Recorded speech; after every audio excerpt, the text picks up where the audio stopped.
ఓం శ్రీ సాయిరామ్.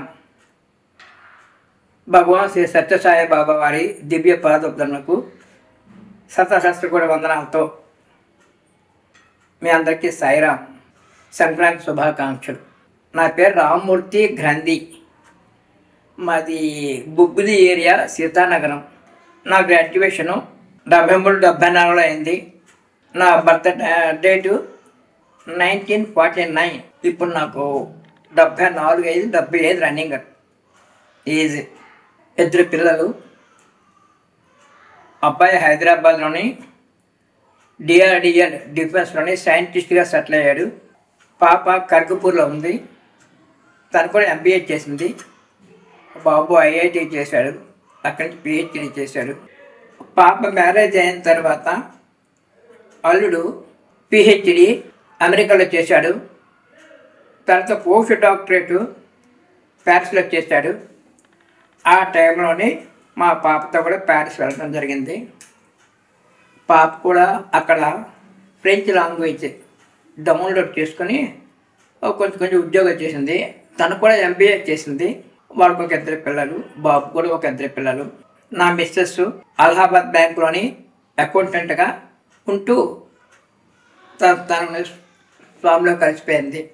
తను కూడా university government Berhampur university మంచి రచనలు రాసేది. తను కూడాను చాలా ఐడియల్ లైఫ్ లీడ్ చేసింది, అందరికీ చాలా ఆదర్శంగా. అక్కడ షుగర్ ఫ్యాక్టరీలో జాబ్ చేసేవాడిని నేను. బొబ్బిలి రాజధాని సరిక sugar factory, Seethanagaram branch head office Bobbili కూడా చేశాను.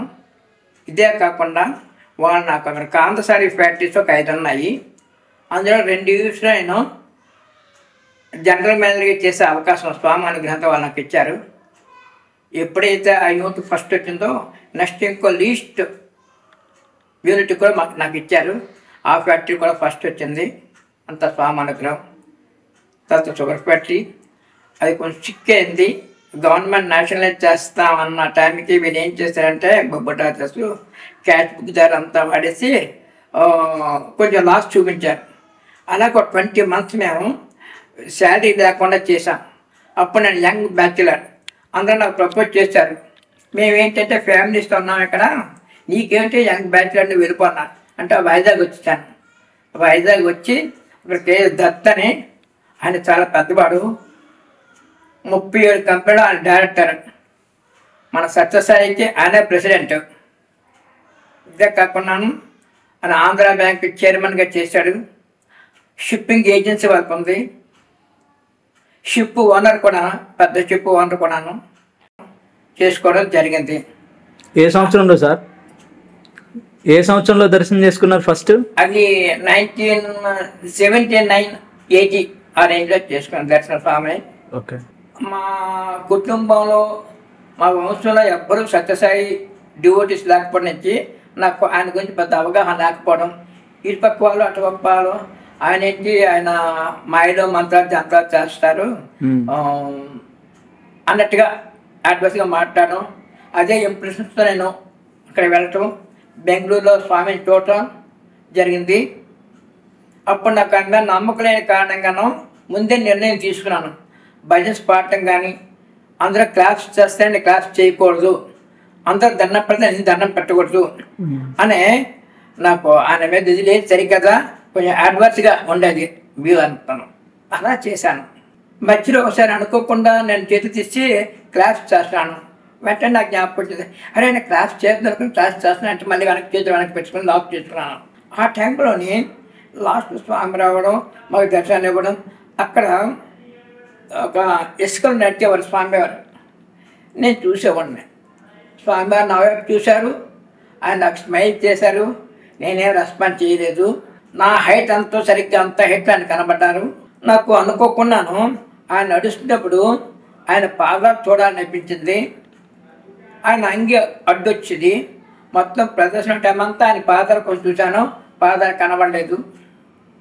రిటర్న్ అయిపోయాం. వైజాగ్ వచ్చాను నేను. వైజాగ్ వచ్చిన తర్వాత నాకు పెద్ద కళ వచ్చింది. కళలోని ఏదో పెద్ద క్యూ ఉంది. ఆ క్యూలో నాకు ఎంట్రన్స్ దొరికింది. లోపలికి వెళ్ళిపోయాను. నా నెక్స్ట్ ఇంకా కత్తిని ఓపెన్ చేసి లోపలికి వెళ్తే ఏమిటో తెలియదు నాకు. పక్క వాళ్ళని అడిగాను, అయ్యా ఏమిటి లోపల జరుగుతుందని పాత దర్శనం అన్నారు. ఏ పాత దర్శనం అంటే సాయిబాబా పాత దర్శనం. ఏ సాయిబాబా అంటే సత్యసాయిబాబా అన్నారు. అమ్మ చూడాలి అనుకున్నాను. కట్టెను పెంచి లోపలికి వెళ్ళాను. స్వామివారు ఒక టేబుల్ మీద 2 కాళ్ళు ఇలా పెట్టుకున్న పాదాలను ఇలా పెట్టి అందరికి దర్శనం ఇస్తున్నారు. ఆ పాదాలు చూశాను. అప్పుడు ఆయన పాదాలు కొంచెం డొప్పలా ఎలా ఉన్నాయి. ఇదేంటి దేవుడు అయితే పాదాలు డొప్పలాగా ఎందుకు ఉన్నాయి, స్టేట్గా ఉండాలి కదా, ఇది దేవుడు కాదు. వెంటనే నిర్ణయం తీసేసుకున్నాను నేనే, నా ఇష్టమే. తర్వాత 2 డేస్ పోయిన తర్వాత వైద్యులని జగదాంబ ఉండేవాడిని. అక్కడ ఇంటికి ఎదురుగా అడ్వకేటు జంపా నూకరాజు గారు మిస్సెస్ లక్ష్మి గారు అప్పుడు ఇంట్లో పూజ చేసుకొని బయటకు వస్తూ, ఏ రాము ఇప్పుడే పూజ చేస్తున్నాను, వెళ్ళి లోపల దేవుడి దగ్గరికి వెళ్ళి దండం పెట్టుకో అన్నారు. లోపలికి వెళ్ళి దండం పెట్టుకున్నాను. ఒక పటం మీద చుట్టూ పువ్వులు ఉన్నాయి. బయటకు వచ్చి లక్ష్మి గారు ఏమిటంటే ఒక పటం చుట్టూ పువ్వులా పటం కనబడలేదు, ఏడు కొంచెం కనబడుతుందంటే అవి ఎవరి పాదం అంటే సత్య సాయిబాబా గారి పాదం అన్నారు. ముందు షిరిడి సాయిబాబా అన్నారు, నేను వెళ్ళలేదు. తర్వాత సత్య సాయిబాబా అన్నారు. అయితే చూడాలరా బాబు అనుకుని లోపలికి వెళ్ళాను. వెళ్తే నేను కల్లోని ఏ గొప్ప పాదాలు స్వామివారు నాకు దర్శనం ఇచ్చారు. కల్లోని అవే పాదాలతో ఆవిడ పూజ చేసుకున్నారు. అప్పుడు నాకు రోమాంతరం జరిగిపోయింది. రోమాలను నెక్కబడిచేశాయి. స్వామి నేను కోరుకున్నాను, కల్లో తీర్చారు, నేను నమ్మలేదు, ఇప్పుడు ప్రత్యక్షంగా చూపిస్తున్నావు స్వామి, మీకు చాలా కృతజ్ఞత స్వామి. సరదాతో నేను సరెండర్ అయిపోయి ఆయన పాదాలకి దండం పెట్టడం జరిగింది. అదే ఫస్ట్ ఇన్సిడెంట్. స్వామివారిని నేను నమ్మడం అనేది. మరుక్షణం నుంచి నా లైఫ్ అంతా చాలా మారిపోయింది. నేను నార్మల్గా బిలో ఉండేవాడిని, అటువంటి దినదిన అభివృద్ధి పొందాను. మాది 14 మంది ఫ్యామిలీ, 6 బ్రదర్స్ 6 సిస్టర్స్, మాత్రం 14 మంది. నేను చిన్నప్పుడు ఒక ఓత్ తీసుకున్నాను. మా నాన్నగారు వాళ్ళని పోషించలేక మమ్మల్ని పోషించలేక చాలా ఇబ్బంది పడుతుంటే, నేను పెద్ద అయిన తర్వాత నేను ఇప్పుడు గ్రాడ్యుయేషన్ చేస్తాను కదా, నేను ఉద్యోగం వస్తుంది, మా బ్రదర్స్ సిస్టర్స్ని అమ్మ నాన్న స్థానం తీసుకుంటూ నేను వాళ్ళని కొంతలో కొంత ఆదుకుంటాను అని అనుకున్నాను మనసులోనే. స్వామివారు నా కోరికని 100% సఫలీకృతం చేశారు. ఆ విధంగా నా ఆధ్వర్యంలోనే స్వామి అనుగ్రహంతో 6 సిస్టర్స్ అంటే 5 సిస్టర్స్ ఎడ్యుకేషన్ అయింది, వాళ్ళకి మ్యారేజెస్ అయ్యేవి. ఈలోగా మా బ్రదర్ కూడా మ్యారేజెస్ అయ్యేవి. మొత్తం మా ఇంట్లోని హైదరాబాద్లో స్వామివారు కల్లోకి వచ్చి, బంగారు నువ్వు మా ఇంటికి ఎప్పుడు వస్తావు అన్నారు. అప్పుడు స్వామి అంతా మీ అనుగ్రహం స్వామి అని చెప్పాను. కళ అయిపోయిన తర్వాత బయటకు వచ్చి ఒక 2 మంచి ఎక్స్పీరియన్స్ స్వామి సేవకుని అడిగాను. ఒక ఆయన చెప్పారు, మరి ఇంకేంటి నీకు స్వామి పుట్టపర్తి వచ్చి చెప్పారు అని దాని అర్థం అన్నారు. ఇంకో ఆయన అన్నాడు, రామూర్తి గారు మీకు ఆ టైంలో ఏమిటి అనిపించింది అంటే చెప్పారు. స్వామివారు మా ఇంటికి రా అని చెప్పారు.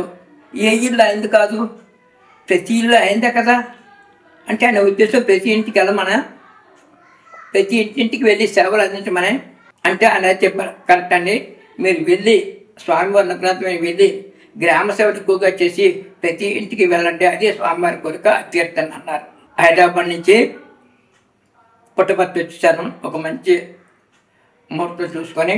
అప్పుడు నాకు చాలా విలేజెస్కి గ్రామ సభలు భజన్స్ గట్రా తిరిగాను. స్వామివారి పుట్టు పండుగల ముందు, బర్త్డే ముందు అని ఏంటంటే విలేజ్ సర్వేకి పంపిస్తుంటారు భక్తుల్ని, అంటే మా సేవాదాల్ని. అక్కడ చూసి ఏ ఇంట్లో ఏం కొడుతుంది, ఏ కొరతను స్వామివారు ఏ విధంగా భర్తీ చేస్తే బాగుంటుంది అన్న విధంగా వాళ్ళు స్వామివారు పంపిస్తుంటారు. ఆ బ్యాచ్లో నాకు కూడా అవకాశం వచ్చింది, వెళ్ళడానికి అవకాశంగా జీప్ మీద వెళ్ళాము, సర్వే చేసాను. వీళ్ళకి రాట్నం కొంట బాగుంటుంది, వీళ్ళకి కుట్టు మినిస్తా బాగుంటుంది, వీళ్ళకి అన్నీ మేము స్టేట్మెంట్స్ తయారు చేసి స్వామివారికి ఇస్తాం. స్వామివారు వాటిని స్క్రూటినైజ్ చేస్తారు. ఆ విధంగా చాలా విలేజెస్లో వెళ్ళడం జరిగింది. ఇది కాకుండా స్వామివారు 2007లోనే వాటర్ క్యాంపు అంటే సాయి గంగా ప్రాజెక్టు పెట్టారు. అందులో చాలా విలేజెస్ వాళ్ళు వచ్చి వాటర్ తీసుకెళ్లేవారు. వాళ్ళు కడవలు తెచ్చుకునేవారు. మేమంతా రేషన్ కార్డ్స్ లాగా వాళ్ళకి రేషన్ కార్డ్స్ ఇలా ఇచ్చేవాళ్ళమే. ప్రతి రేషన్ కార్డులో ప్రతి ఇంట్లోనే ఎంతమంది ఉన్నారో వాళ్ళకి ఎన్ని బిందుస్ సరిపోతాయి అని దాని ప్రకారం ఒకలా ఒక బింది, ఇద్దరు 2 బిందులు, నలుగురు 4 బిందులు, అలాగే మేము అటెండెన్స్ లైవ్ వేసుకొని వాళ్ళందరికీ వచ్చి ఇచ్చేవాళ్ళం. అక్కడ మా ట్యాంకర్ పెట్టి పెద్ద 2 ట్యాంకులు మెయింటైన్ చేసేవారు. ఒక పెద్ద ట్యాంకులు, ఒక చిన్న ట్యాంకులు మెయింటైన్ చేశారు. ఆ చిన్న ట్యాంకర్స్ ఎంత చూసేవాళ్ళం మేము. దాంట్లో నాకు అఫీషియలింగ్ ఇన్ఛార్జ్గా స్వామివారికి అనుగ్రహించారు. మళ్ళీ ఆ టైంలో కూడా నాకు ఒక స్పందన అడిగారు. స్వామి తాలూకా వాళ్ళు వచ్చి ఆ రేడియో సేవలు వచ్చి, రామూర్తి గారు మీరు సేవ చేస్తున్నారు, మీ స్పందన ఏమిటి, మీరు ఎలాగనుకుంటారు అంటే స్పందన తీసుకొచ్చి చెప్పాను నేను కొంచెం 5 నిమిషాలు. అది ఏంటంటే, సాయిరామ్, ఈ విలేజ్ వాళ్ళందరికీ స్వామిని ఎవరు చూడలేదు, మనకి తెలియదు. ఎక్కడైతే ముందు రోజు చెప్పి ట్యాంక్ పడతా అంటామో ఆ ట్యాంక్ దగ్గర మొత్తం క్లీన్ చేస్తారు, పేడతో అలుగుతారు, ముగ్గులు రంగులు వేస్తారు. వ్యాన్ వచ్చినప్పుడు, మన లారీ ట్యాంకర్ వచ్చినప్పుడు దాన్ని కొబ్బరి కొడతాయి, హారతి ఇస్తారు, పువ్వులతో పూజిస్తారు. అక్కడ రంగుల్లోని ఓం శ్రీ సాయిరామ్ రాస్తారు. ఆ సాయిరామ్ మీద పువ్వులు వేస్తూ ఉంటారు. అప్పుడు నాకు కనిపించేది సాక్షాత్ స్వామి పాదాలు చెందాయని. ఆ వ్యాన స్వామి బాబా అనుకునేవారు వాళ్ళు, అంతలా చూపించేవారు వాళ్ళు. ఇకపోతే వాళ్ళు ఏం చెప్పేవారంటే, కొంతమంది విలేజ్ వాళ్ళు కదా చెప్పలేక సిగ్గుతోని ఉండిపోయేవారు. మరి కొంతమంది చెప్పగలిగి సరిగ్గా చెప్పలేమని భయంతో చెప్పారు కాదు. కొంతమంది అలాగే చెప్పలేక ఉండిపోయేవారు. కానీ అందరికీ స్వామి పట్ల చాలా ప్రేమ, అభిమానం ఉండేది, కృతజ్ఞతాపూర్వకంగా ఉండేది. ఆ విధంగా వాటి చాలా సంతోషం జరిగింది. ఆ సందర్భంగా రాకేష్ నేను బివి రమణారావు అంటలోని చేసాం. మా ఫొటోస్ కూడా సనాతన సారథి జూలై నెలలోని 2007 లాస్ట్ పేజ్లో కూడాను ఫొటోస్ అనేవి వేశారు. నా స్పందన కూడా రాశారు బివి రమణారావు గారు. ఈ విధంగా జరిగింది. వైద్యులు ఉన్నప్పుడు మెంటల్ హాస్పిటల్కి వెళ్ళి వాళ్ళకు కూడా సర్వీస్ చేసేవాళ్ళమే. మెంటల్ హాస్పిటల్ వాళ్ళు ఏంటంటే, వాళ్ళు డాక్టర్స్ మొత్తం వేరుబడి ఉంచుతారు. లేడీస్ వింగ్, జెంట్స్ వింగ్లో ఉంచుతారు. మౌతలు కూడా తీసేస్తారు. ఎందుకు అంటే, ఆ మౌతలు తన వాళ్ళు తెలియక రేపు ఊరు పోసేసుకుంటారేమో అన్న భయంతో తీసేస్తారు. అటువంటి వాళ్ళకి మన సత్యసాయి ఆర్గనైజేషన్ చాలా మంచి మంచి సేవలు అందించింది. వాళ్ళ గోల్ తీయడం అనేది, వాళ్ళ బట్టలు బతకడం అనేది, వాళ్ళకి స్నానాలు చేయించడం అనేది, వాళ్ళ ఓవర్ హెడ్ ట్యాంక్స్ క్లీన్ చేయడం అనేది. ఎందుకంటే వాళ్ళు నీళ్ళు తాగేస్తారని భయం మన వాళ్ళకి, మన సహోదరికి. అది క్లీన్ చేసేవారు, బట్టలు వచ్చేవారు, కాలు తెచ్చేవారు.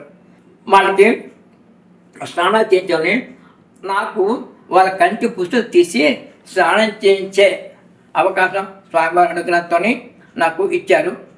నేను వాళ్ళ కంటి పుస్తకం తీసి వాళ్ళకి స్నానాలు చేయించేటప్పుడు, ఒంటి మీద శుభ్రం వచ్చేటప్పుడు సాక్షాత్ స్వామికే ఈ సేవ చేస్తున్నాను, సాక్షాత్ స్వామి చేస్తున్నాను అని 100% ఎంతో డెడికేటెడ్గా చేయడం అనేది జరిగేది. తర్వాత వాళ్ళందరికీ ప్రసాదాలు పంచడం, మేము కలెక్షన్ బట్టలు, కొత్త బట్టలు తీసుకొచ్చి వాళ్ళందరికీ ఇవ్వడం అనేది, వాళ్ళ చేత భజన్స్ పాడించడం అనేది జరిగింది. వాళ్ళు ఉత్తరాలు రాయమంటారు. మేము పిచ్చి లేదండి, వీళ్ళందరూ మా వాళ్ళు చెప్పారు, ఈ డాక్టర్స్ మాకు పిచ్చి అంటున్నారు, చూడండి మా ఇంటి అడ్రస్ ఇది, మీరు మాకు ఇంటికి ఉత్తరాలు రాయండి అని చెప్పేవారు మాకు. మేము సరే అని చెప్పాము. మేము తర్వాత డాక్టర్ గారు వచ్చి, ఏమంటే అది సెమీ కాస్ట్ ఇప్పుడే అనుకున్న తర్వాత మళ్ళీ నార్మల్ అయిపోతారు వాళ్ళు, కాబట్టి వాళ్ళకి లెటర్స్ రాయకండి, వాళ్ళ ఇంటికి ఏం చేయకండి, సమాధానాలు ఇవ్వకండి అని చెప్పేవారు.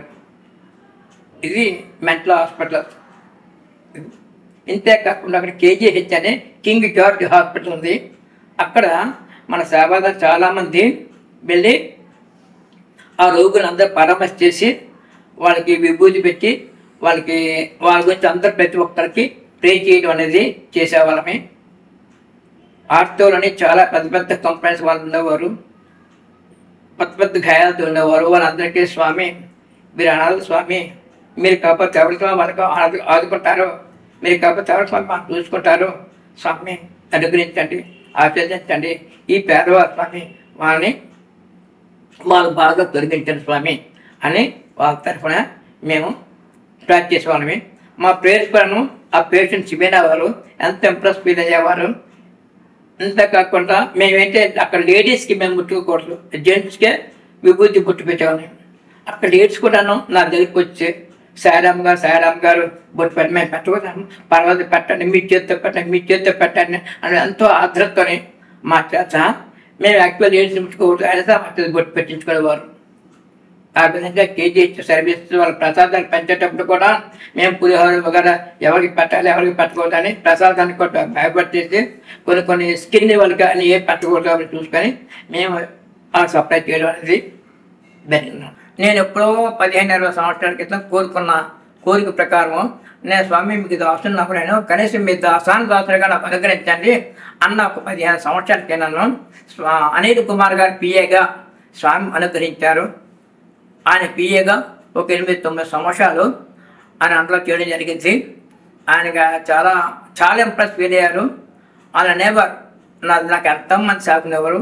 ఈ రామమూర్తి చేసిన సర్వీస్ ఈయన అల్టిమేట్, ఈయనకి ఇంకో చెయ్యలేరు అన్న సర్టిఫికేట్ కూడా అనిల్ కుమార్ గారు ఇచ్చారు. వాళ్ళు ఏంటంటే స్వామి దగ్గరికి మనం పట్టణం దగ్గర స్వామివారికి నివేదన పెడుతుంటాం, పుట్ట వాళ్ళకి అందరూ పడతారు ఉంటుందని స్వామి దగ్గర పెట్టడానికి తీసుకొస్తుంటారు. ఈ ముని అంటే స్కూల్స్వి సౌత్ ఇండియన్ క్యాంటీన్ వాళ్ళు, నార్త్ ఇండియన్ క్యాంటీన్ వాళ్ళు, వెస్టర్న్ క్యాంటీన్ వాళ్ళు అందరూ కలిసి అక్కడ వాళ్ళు చేసిన వంటని స్వామి దగ్గర తీసుకొచ్చి ఇచ్చేవారు. అలాగే కొన్ని ఫ్యామిలీస్ కూడా ఇచ్చేవారు. ఆ ఫ్యామిలీస్ వల్ల అనిల్ కుమార్ గారి క్యారేజ్ కూడా వాళ్ళు ఇచ్చేవారు. దానికి కావాల్సిన సామాన్య స్వామి అనుగ్రహంతో మంచివి క్రియేటింగ్వి నా చేత కొనిపించేవారు. క్యారేజ్ తర్వాత స్వామి అనుగ్రహంతో నా చేతికి ఇచ్చే రామమూర్తి స్వామివారికి ఈ లంచకాయలు తీసుకెళ్ళి అని చెప్పేవారు. అలాగా సమస్త సృష్టికి ఆహారం అందించే స్వామివారికి మేము ఒక క్యారేజ్ తీసుకెళ్ళడం అనేది స్వామివారు మాకు ఇచ్చిన అనుగ్రహం. తద్వారా మమ్మల్ని ఆదుకోవాలన్న తాపత్రం స్వామికి సర్వీస్ ఇచ్చారు. ఇదే కాకుండా స్వామివారు ఎవరికి ఏ సర్వీస్ ఇచ్చినా సరే తత్ఫలితాన్ని మళ్ళీ మనకి ఇవ్వడానికి ఆయన మనని సేవలో పెడుతూ ఉంటారు. దాని తర్వాత నేను చైతన్య జ్యోతిలో జాయిన్ అవ్వడం, చైతన్య జ్యోతిలో కూడాను చాలా వింగ్స్లో నాకు చెప్పారు. ప్రస్తుతం నేను చూస్తుంది ఏంటంటే విఐపీస్కి తెలుగు గైడ్గా చేస్తున్నాను. వారు వస్తే వాళ్ళకి సమస్తం అసలు మ్యూజియం అంటే ఏంటి, చైతన్య జ్యోతి అంటే ఏమిటి, చైతన్యం అంటే ఏంటి, జ్యోతి అంటే మొత్తం సృష్టి ఏ విధంగా వచ్చింది అన్న దగ్గర నుంచి ప్రతి ఈచ్ అండ్ ఎవ్రీ పాయింట్లో అన్నీ చెప్పుకుంటూ రావాలి. అలా చేసే స్వామి అనుగ్రహంతో ఇంతవరకు అది చక్కగా సాగుతుంది. ప్రస్తుతం మా పేరెంట్స్తోనే మాకు వాళ్ళు చెప్పారు, రామమూర్తి గారు నేను బాగానే చెప్పారంటే ఆయన అందుతో ఫొటోస్ తీసి నన్ను కూడా ఉన్నామని చెప్పి నన్ను మధ్యలో నిలబెట్టి ఫొటోస్ కూడా తీసుకునేవి చాలా ఉన్నాయి స్వామి అనుగ్రహంతో. స్వామికి అక్కడ కులవంతం నుండి రోజు మా అమ్మ నుంచి వెళ్ళేవారు. నా 60th బర్త్డే నాడు నేను కొంచెం అక్షంత పట్టుకొని వెళ్ళాను. అదే టైంలో నా పక్కనే ఒక చిన్న అమ్మాయిని పెద్ద కూతురు తయారు చేసి ఇచ్చారు. అలాగే చూస్తూ స్వామి నవ్వుకుంటూ జస్ట్ నాది మిస్ అయ్యారు. ఆ పాపకి స్వామి అక్షంత తీసుకొని వేశారు. ఆ అక్షంతలు నా అక్షంతలు కలిపేసి అందరూ చాలామంది వచ్చారు కావాలని. అవి ఇండైరెక్ట్గా స్వామి తాకి అక్షంతలు చాలామందికి పంచడం జరిగింది. స్వామివారి క్యారేజీ ఇచ్చేటప్పుడు నేను స్వామివారి క్యారేజీ సగం క్యారేజీ మళ్ళీ వెనక్కి వచ్చింది. అనిల్ కుమార్ మిస్సెస్ బాలును నైట్ ఫుడ్గా తినేవారు. నాకు సగం వచ్చేసి రామమూర్తి గారు మీరు కూడాను మీరు వంటల వారు కదా, మీరు వంట చేసుకోకండి, ఈ నైటు ఈ స్వామివారి ప్రసాదమే ఫుడ్గా తినేయండి, తినిసి పడుకొని అని చెప్పేవారు. కానీ స్వామివారు అంత ఉత్కృష్టమైన ప్రసాదాన్ని నేను టిఫిన్గా చేయడం పెట్టి అనేసి డిన్నర్గా తినబెట్టి అనేసి ప్రసాదాన్ని కొంచెం తీసుకొని ఈ ప్రసాదాన్ని కొన్ని చాలా ఫ్యామిలీస్కి స్వామి అనుగ్రహంతో ఇంటింటికి వెళ్ళి ఇచ్చానండి. ఎటువంటి వరకంటే క్రానిక్ పేషెంట్స్, రేపు చనిపోతాడు, వారంలో చనిపోతాడు, 15 రోజులు చనిపోతాడు, అన్ని చోటి కేసులకే స్వామి అనుగ్రహంతో అందరికీ ఇచ్చాను. అందరూ 100% సక్సెస్ అయ్యారు. చాలా కేసులు అండి. ఇలాగా నాకు అది ఎంతో సంతోషాన్ని ఇచ్చేది. ఎప్పటికీ వాళ్ళు ఎంతో కొంత చెప్తూ ఉంటారు. చాలా ఫ్యామిలీస్ పట్టుపత్రులు చుట్టుపక్కల వర్షం పన్నే బురదలు నడుచుకుంటూ స్వామి అనుగ్రహంతో వాళ్ళ ఇంటికి ప్రసాదం ఇచ్చి బాబు ఆ పేషెంట్ సగం ఇచ్చాను, నేను ఇచ్చిన ప్రసాదం మిగిలిన సగం మీతో సభ్యులంతా తినండి అని చెప్పాను. వాళ్ళన్నీ ఫ్యామిలీస్ బాగున్నాయి, అది ఆర్థికంగా బాగున్నాయి, ఆరోగ్యంగా చాలా ఆరోగ్యంగా బాగున్నాయి. ఇప్పుడు నాకు చాలా థ్రిల్లింగ్ ఎక్స్పీరియన్స్. ఎంతమందికి ఒక్క కేసు కాదు, మొత్తం 100కి 100 అందరూ చాలా సక్సెస్ అయ్యారు, ఎన్నో విధాలు బాగుపడ్డారు, ఆధ్యాత్మికంగా కూడా మారారు.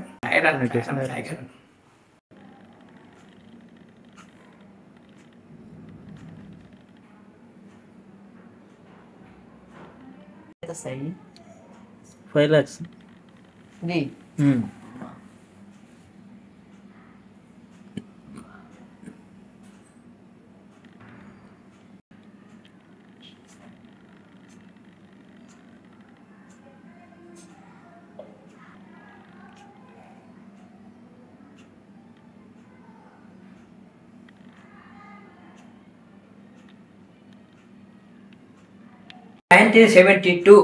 ఇందిరాగాంధీ వరల్డ్ ఎగ్జిబిషన్ పెట్టింది.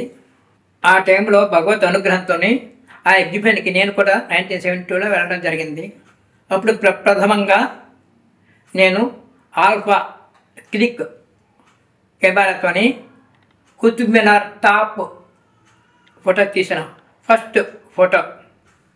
దాని తర్వాత మళ్ళీ 2004-05లోని హైదరాబాద్లోని సరూర్ నగర్లోని యాక్టివ్ మెంబర్గా సేవాదలుగా నాకు స్వామివారు అనుగ్రహించారు. ఆ టైంలో కూడా సరూర్ నగర్లో జరిగిన ప్రతి ఫంక్షన్ నన్ను పిలిచేవారు, ఫొటోస్ తీసేవాడిని, వీడియోస్ తీసేవాడిని. అయితే ఈ సందర్భంగా మీకు కొన్ని చెప్పాలంటే, నేను మెట్లు ఎక్కి గోడ ఎక్కిపోయి ఫొటోస్ తీసేవాడిని. ఇప్పుడు డ్రోన్ ఫోటోగ్రఫీస్ ఎలాగొస్తాయి, సుమారు అంతలాగా క్లారిటీ ఉండేది, అన్నీ క్లియర్గా పడేవారు, అవన్నీ తీసేవాడిని. ఫంక్షన్స్లో సరూర్ నగర్లో అనే ప్రతి ఫంక్షన్కి ఫొటోస్ తీసేవాడిని. అక్కడ కల్చరల్ ప్రోగ్రామ్స్ అన్ని ఫొటోస్ తీసేవాడిని. అంతేకాకుండా ఆ కల్చరల్ ప్రోగ్రాంలో పార్టిసిపేట్స్ అందరివి స్పెసిఫిక్గా ఫొటోస్ తీసేవాడిని. ఇవన్నీ మాకు స్టూడియోకి వెళ్ళి అన్నీ కడిగించేసి కార్డ్ సైజ్ కానీ ఇంకా పెద్ద సైజ్ బ్యాకింగ్ సైజ్ కానీ ఫొటోస్ అన్నీ తీసుకొచ్చి ఆ పర్సనల్ గాను వాళ్ళకి ఈ ఫొటోస్ పంచేవాడిని. ఆ పార్టిసిపెంట్స్ చాలా చాలా హ్యాపీ ఫీల్ అయ్యేవారు, ప్రతి ఒక్కరు చాలా హ్యాపీ ఫీల్ అయ్యేవారు. ఆ విధంగా స్వామి అనుగ్రహంతో నేను ఫొటోస్ తీయడం వాళ్ళకి ఇవ్వడం జరిగింది. మేమేంటంటే అక్కడ హైదరాబాద్లోని సరూర్ నగర్ వాళ్ళే చాలా మంచి మంచి ఫంక్షన్స్ పెడుతూ ఉంటారు. ఒకసారి అటువంటి ఫంక్షన్స్లోని ఒకటి ప్రెగ్నెంట్ లేడీస్ తరక అవగాహన సదస్సు అని ఒకసారి పెట్టారు.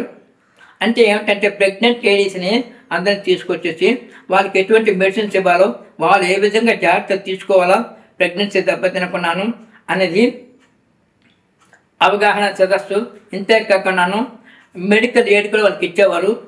ఆ సందర్భంగా ఒక స్టేట్ మెడికల్ ఆఫీసర్ ఒక ఆవిడ ఇచ్చారు. ఆ సందర్భంగా స్టేట్ మెడికల్ ఆఫీసర్ ఒక ఆవిడ ఇచ్చారు. వచ్చి మన యాక్టివిటీస్ అని చూశారు. ఏమండి సత్యసాయి ఆర్గనైజేషను మీరు ఇంత చక్కగా, ఇంత డెడికేటెడ్గా, ఇంత మంచి మంచి కార్యక్రమాలు చేస్తారు. ఆటో డ్రైవర్స్ మిస్సెస్కి ప్రెగ్నెన్సీ దాని గురించి టేకప్ చేశారే, నాకు చాలా సంతోషం ఉంది. అంతేకాకుండాను మీరు సర్టిఫికెట్స్ ఉన్నారు హైదరాబాద్ మొత్తం మీద వాళ్ళకి ప్రెగ్నెంట్ లేడీస్కి ఏమైనా సరే ప్రాబ్లం వస్తే ఫ్రీ మెడిసిన్ ఇవ్వాలని సజెస్ట్ చేస్తూ మీరు వాళ్ళకి కాళ్ళు పంచుతున్నారు. నన్ను చాలా ఇన్స్పైర్ అయ్యాను. నేను ఇస్తాను ఇప్పుడు మొత్తం త్రూఅవుట్ ఆంధ్రప్రదేశ్ మొత్తం మీద ఎవరు ఎక్కడికి వెళ్ళినా సరే వాళ్ళకి free medication, free treatment, free consultation జరగాలి అన్నట్టుగా నేను డిస్ట్రిక్ట్ స్టేట్ ఆఫీసర్ని అని చెప్పి ఆవిడ ఒక సర్టిఫికేట్ ఇచ్చారు. ఇంతేకాకుండా ఈ సదస్సులకి పెద్ద పెద్ద వాళ్ళని ఆ ఊళ్ళో బాగా పరిచయం వాళ్ళని తీసుకొచ్చి వాళ్ళని కూడా 2 విషయాలు ఈ సదస్సులోని వాళ్ళ గురించి చెప్పమని చెప్తుండేవారు. ఈ సందర్భంగా మేము సినీ యాక్టర్ అక్కడే నాగేశ్వరరావు ఒక పిలిచాం. అందుకే కత్తిశోభ నాగేశ్వర అంటే మీకు తెలుస్తుంది, కాంతార మాట్లాడతారు, కాంతార ఖచ్చితం కాంతారం చూస్తుంది. ఆ కాంతారావుని పిలిచాం. ఆయన విషయాలు చెప్తున్నప్పుడు కూడాను ఆయన ఒకసారి పుట్టపర్తి వెళ్ళాడు. ఆ స్వామి భక్తుడు కాంతారావు వెళ్ళి పుట్టపర్తిని ఇంకా కొంచెం దూరంలోనే స్వామి మందు వస్తున్నట్టుగా నిలబడి ఒక అరగంట గంట వెయిట్ చేశాడు ఆటో కోసం. ప్రతి ఆటో కూడా వస్తున్నారు, చూస్తున్నారు, ఖాళీ ఆటో వెళ్ళిపోతున్నారు. వీడు ఒకరికి ఆపలేదు. కొంతమందికైనా అరే బాబు నేను ఖచ్చితం కాంతారం అంటారు కదా, అది నేను సినీ యాక్టర్ ఆపమని చెప్పిన ఆపలేదు. నేను సినీ యాక్టర్ని చెప్పుకున్నాను, ఎంతమందితో సెల్ఫ్ ఇండస్ట్రీ ఇచ్చుకున్నాను, ఎవ్వరూ ఆపలేదు. ఆఖరికి ఒక గంట పోయిన తర్వాత నేను ఆటోకి ఎదురుగా వచ్చేసి, ఒరే బాబు మీకు ఏంటేంద్రా, నేను సినీ యాక్టర్ కాంతానని చెప్తున్నాను కదా, నన్ను చూసి అందరూ వెళ్ళిపోతుంది, ఖాళీ ఆటో వెళ్ళిపోతున్నాయి, ఏమిటి సంగతి, ఎందుకు ఆపడం లేదు? నేను ఆపితే అప్పుడు ఆటో డ్రైవర్ చెప్పాడు, బాబు గారు మీ నోట్లోనే ఉన్న సిగరెట్ ముందు పారేయండి, మీరు కంటే సిగరెట్ ఈ సిగరెట్ పారేస్తే ఏమిటి నచ్చేస్తారని చెప్పారు. అంటే స్వామివారి ఆనతిని, స్వామివారి కోరికని, స్వామివారి ఇన్స్ట్రక్షన్ని వాళ్ళు ఎంత చక్కగా, ఎంత డెడికేటెడ్గా డబ్బులు కొని చూడకుండా వారు స్వామి ఆమోదిస్తున్నారు అన్న విషయం మనకి ఈ విషయంగా తెలుస్తుంది. ఇంకోసారి బివి రమణరావు తాలూకా తమ్ముడు పట్టాభి గారు ఒకసారి ఆయన కూడా ఇన్వైట్ చేసినాం. ఆయన భౌతిక ప్రేమ గురించి, ఆధ్యాత్మిక ప్రేమ గురించి, లౌకిక ప్రేమ గురించి, ఆధ్యాత్మిక ప్రేమ గురించి అన్నీ చెప్పుకుంటూ వచ్చి, ఆయన మెజిషియన్ కదా, ఏదో రూపంలో మనకు తెలియపరచాలి కదా, ఎడ్యుకేట్గాను నాన్ ఎడ్యుకేట్గాను అని ఏం చేశాడ, పెద్ద శేషస్తో ఇంత బాటిల్స్ని పాలు తీసుకొచ్చారు. చూడండి ఇప్పుడు నేను లౌకిక ప్రేమ గురించి చెప్తున్నాను అని చెప్పి దాంట్లో సగం గ్లాసు మళ్ళీ తీసి ఆ పాలని సగం గ్లాసులో పోస్తారు, సరిగ్గా నిండిపోయింది, అంటే సగం తగ్గిపోయింది. తర్వాత ఈ గ్లాస్ నుంచి ఇంకా సగం గ్లాసు తీసుకొచ్చి దాంట్లో వేశారు, సరిగ్గా సమానంగా వచ్చింది, ఏ ఒక్క చుక్కలు బయటపోలేదు.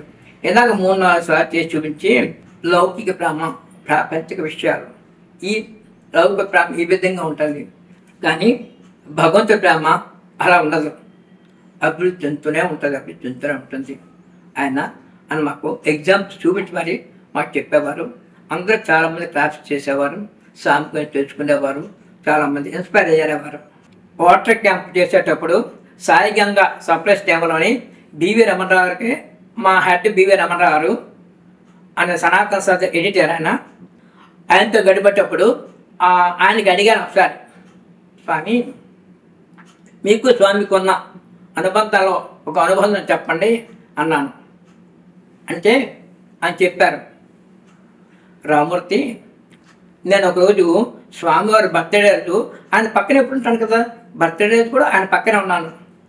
ఉండి చూస్తూ ఉంటుంటే పుట్టుపతి నిండా మనుషులే, బస్సులలో ఉన్న మనుషులు దిగలేక, ఖాళీ లేక మళ్ళీ అదే బస్సులో వాళ్ళ ఊళ్ళు రిటర్న్ అయిపోతున్నారు. అటువంటి పరిస్థితుల్లో స్వామి చెప్పి, స్వామి చూడని పరిస్థితి లాగుందో, బస్సు దిగలేక ఆ బస్సులో వెళ్ళిపోతున్నారు, మీ దర్శనానికి వచ్చి మీ దర్శనం చేసుకోకున్నాను, ఇటువంటి ఈ రోజుల్లో నేను మీ పక్కన ఉన్నానే, ఎంత అదృష్టవంతుడు స్వామి అని అంటే, స్వామివారు రమణరావు ఒక విషయం చెప్పనా, నువ్వు నన్ను చూస్తున్నావు, కానీ నేను ఎవరైతే బస్సుల్లో వచ్చి దిగలేక మళ్ళీ వాళ్ళ ఇంటికి వెళ్ళిపోతున్నారో, వాళ్ళు బయలుదేరిన దగ్గర నుంచి ఇప్పటి వరకును మళ్ళీ వాళ్ళ ఇంటికి చేరిన వరకు నేను వాళ్ళనే చూస్తున్నాను, వాళ్ళనే అబ్జర్వ్ చేస్తున్నాను, వాళ్ళనే అనుగ్రహిస్తున్నాను. ఇప్పుడు చెప్పు, వాళ్ళు గొప్ప నువ్వు గొప్ప అని అడిగారు.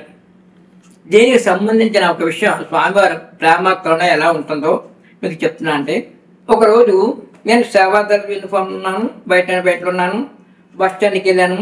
ఒక ముసలి ఆవిడ, ఒక 70-80 సంవత్సరాలు ఉంటాయి, ఆ ముసలి ఆవిడ తీసుకొచ్చి నాకు రైల్వే టికెట్ చేయండి, విజయవాడ దగ్గర మా ఊరు అని చెప్పింది. అంతవరకు నాకు అర్థమైంది. తర్వాత ఎప్పుడు వెళ్తారు, తనకు చాలా చూడు ఆవిడకి చెప్పలేకపోయింది, ఏ టికెట్ కావాలి చెప్పలేకపోయింది. అప్పుడు అడిగాను, అమ్మ నాకు రాయడం వచ్చాట, రాసని చెప్పింది. అప్పుడు ఒక కాగితం ఇచ్చి ఏ ఊరు వెళ్తున్నారు, ఏ ట్రైన్కి వెళ్తారు, ఎప్పుడు వెళ్తారు, ఇవన్నీ అంటే అవన్నీ చెప్పింది. నా కాగితం రాస్తే ఎప్పుడు వచ్చింది. ఆ కాగితం ప్రకారం రిజర్వేషన్ చేయించాను. ఆవిడ నా దగ్గర 350 రూపాయలు అంతా క్యాష్ పెట్టింది, చాలా ఎక్కువ పెట్టింది. నేను తీసుకెళ్ళి, అమ్మ ఇప్పుడు బస్సు వద్దు, బస్సులో వెళ్ళొద్దు, ట్రైన్కి వచ్చాను. రైల్వే స్టేషన్ తీసుకెళ్ళి రైల్ టికెట్ చాలా తక్కువగా 100 రూపాయలు 90 రూపాయల రేంజ్ తీసుకొని టికెట్ తీసుకొని మిగిలిన డబ్బులన్నీ ఆ చేతిలో పెడితే, బాబు ఎంత డబ్బు మిగిలిందా, అవునమ్మా మిగిలిందమ్మా అని చెప్పాను. జనరల్ టికెట్ తీసేసి లేడీస్ కంపార్ట్మెంట్ ఉంటే దాంట్లో ఎక్కించాను. ఆవిడికి అమ్మ పెద్ద వినబడదు అంటే వెంటనే ఎదురు లేచిపోయి ఆవిడకి సీట్ ఇచ్చేసరికి కూర్చొని చక్కగా వెళ్ళిపోయింది. అయితే ఈ ట్రైన్ వచ్చిన కొంత వెయిటింగ్లోనే ఆవిడతో కొంచెం సంభాషణ చేస్తే ఆవిడే చెప్తుంది, మనమేం చెప్పము. చెప్పింది, బాబు నేను ప్రతి స్వామివారి పుట్టినరోజుకి వస్తుంటాను పుట్టపర్తి, మళ్ళీ వెళ్ళిపోతుంటాను. నాకు చాలా ఆశ్చర్యం వేసింది. ఆవిడ ఏమని చెప్పింది, బాబు నేను స్వామివారికి ఓలిగలు అంటే బొబ్బట్టు అంటారు కొంతమంది, అవి ఆయన చాలా ఇష్టం కదా, అందుకు నేను రోజు స్వామికి 1 2 బొబ్బట్టు చేసి రోజు స్వామికి నివేదన చేస్తూ ఉంటాను. రోజును అంత డెడికేటెడ్గా, అంత ప్రేమతోని, అంత వయసులోని ఎంతోమంది స్వామి ఎన్నో విధాలుగా ఇన్స్పైర్ చేస్తూ వాళ్ళని ఆదుకుంటూ వాళ్ళని రక్షిస్తూ చూశారు. పునర్జన్మ లేకుండా పునరావృతి రహిత శాశ్వత పరబ్రహ్మ స్వరూపంలోకి ఆయన తీసుకెళ్ళిపోతుంటారు. వాళ్ళకి జన్మ లేకుండా చేస్తారు, జన్మ రహిత్యాన్ని అందిస్తూ ఉంటారు స్వామివారు. ఇటువంటి మెరకల్స్ ఎన్నో చాలా ఉన్నాయి చెప్పడానికి.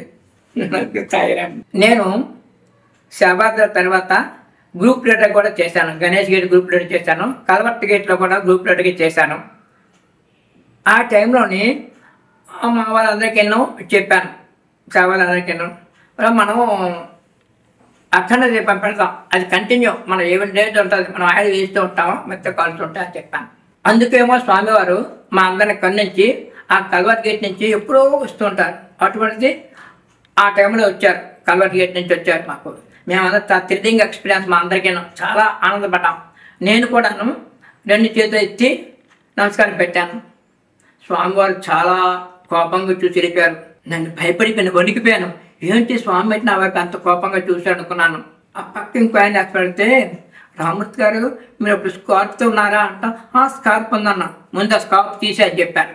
అప్పటి నుంచి స్కార్ప్ తీసేసే నేను దైవ కార్యక్రమం రామనాథం చేసుకుంటాను. నెక్స్ట్ మరి 2 రోజులు పోతే మళ్ళీ ఆ గేట్ నుంచి వచ్చారు స్వామి. వస్తే అప్పుడు నేను దండం పట్టలేదు, స్ట్రేట్గా నిలబడ్డాను. చూసారు స్వామి, ఒక రౌండ్ నవ్వారు, వెళ్ళిపోయారు. అప్పుడు నాకు అర్థమైంది, స్కార్ప్ ఒంటి మీద ఉంటుండగా మనం దండం పట్టడం చేయకూడదు అని ఒక విధానం ఇండస్ట్రేషన్ నాకు స్పృశించాయి. సాయిరామ్ మీకు చెప్పాను, మా అల్లుడి గారు డాక్టర్ విక్రాంత్ కర్గపూర్లోని ఇంజనీర్గా ఉన్నారు, ప్రొఫెసర్గా ఉన్నారు. ఆయన అమెరికాలోని పిహెచ్డి, నెక్స్ట్ మళ్ళీ ప్యారిస్లోని పోస్ట్ డాక్టరేట్ చేశారు, చాలా పెద్ద ఆయన. ఆయనతో నేనేం చెప్పానంటే, విక్రాంత్ ఒక్కసారి అల్లుడి గారిని మీరు పుట్టపర్తి రండి చూడటానికి అన్నాను. అంటే పుట్టపర్తి ఏముంది, కోగులు ఉంది అంతేనా? నేను చాలా కోగులు చూసాను కదండి మామయ్య గారు అని చెప్పాడు.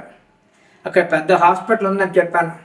హాస్పిటల్స్ నేను ఎక్కడ చూడండి మామయ్య గారు అన్నాడు. అయితే నేను మళ్ళీ చెప్తే మిస్సెస్ ద్వారా అంటే పాప ద్వారా కొంచెం కన్విన్స్ చేస్తే మొత్తం మీద పిల్లలు పాప తను కలిసి పుట్టపర్తి నిర్ణయించుకొని వచ్చారు. వచ్చిన తర్వాత వాళ్ళని నేను ఫస్ట్ దర్శనంకి కులవంతాలు తీసుకెళ్ళాను. కులవంతాల్లో చూశారు, ఆయన చాలా చూడగానే కొంచెం ఇంప్రెస్ ఫీల్ అయ్యారు. అయిపోయింది, దర్శనం అయిపోయింది, మహాసమాధి దర్శనం చేసుకొని అందరం బయటకు వచ్చేసాం. బయటకు వచ్చిన తర్వాత మామయ్య గారు ఒక్కసారి నేను లోపలికి వెళ్ళి వస్తానండి అన్నారు. అంటే వెళ్ళండి తప్పకుండా అని చెప్పాను. వెళ్ళారు. చాలాసేపు వరకు రాలేదు, ఏంటి ఇంకా రాలేదు అనుకున్నాను. ఒక దగ్గర కూర్చుండిపోయారు. తర్వాత చాలాసేపటికి వచ్చారు. మామయ్య గారు ఏమిటండి ఈ భజన హాల్ ఏంటండి, నేను ఎంతవరకు ఎక్కడ చూడలేదు, ఈ పిన్ డ్రాప్ సైలెన్స్ ఏమిటండి, ఆ డిసిప్లిన్ ఏంటండి, మీరు దర్శనం టైంలో బ్యాక్గ్రౌండ్ సాయి ఈశ్వరాయ విద్మహే సత్య సాయి గాత్రి ఏంటండి, బా ఎంత బాగున్నాయో, అందుకని మళ్ళీ వెళ్ళి చూశానండి అని చెప్పాడు. చెప్తే నేను చాలా హ్యాపీ ఫీల్ అయ్యాను. అక్కడి నుంచి సూపర్ స్పెషాలిటీ హాస్పిటల్కి వెళ్ళాను. ఆటో ఎంగేజ్ చేసేసాం మొత్తం అన్ని త్రూ అవుట్. వాళ్ళు రోజంతా తిరుగుతూ ఆటో చూపించాడు. అక్కడే మేము సూపర్ స్పెషాలిటీ హాస్పిటల్కి వెళ్ళాము. అందులో బ్లడ్ బ్యాంక్ ఫస్ట్ చూపించాను, అన్నీ చూపించాను, బ్లడ్ బ్యాంక్ చూపించాను. చూశారన్న చూసి బాగా టెంప్ట్ అయ్యి మావి గారు బ్లడ్ ఇవ్వచ్చా అని అడిగాడు. అప్పటికి అది క్లోజింగ్ టైం, అది తలుపులు వేసేటివి.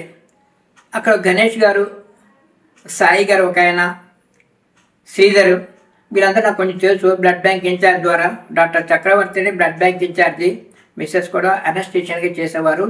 వాళ్ళ దీంతో నేను అందరికీ బాగా పరిచయం, క్లోజు. సరే అంటే మన కోసం కదా మనం వెంటనే అన్నీ ఓపెన్ చేసి అన్నీ అరేంజ్ చేసేసారు. బ్లడ్ తీసేసారు బాబుది, అల్లుడిది. తీసిన తర్వాత పాప కూడా డాడీ నేను కూడా ఇద్దామనుకున్నాను అది. అంటే వద్దామని నువ్వు చాలా నీరసంగా నాకు వద్దన్నాను. లేదు ఇస్తాను. అది చెక్ చేశారు, తీయడానికి అవకాశం ఉంది. పాప కూడాను ఒక యూనిట్ బ్లడ్ ఇచ్చే ప్యాకెట్ తీసి ఇచ్చింది అనమాట. చాలా హ్యాపీ ఫీల్ అయ్యాడు.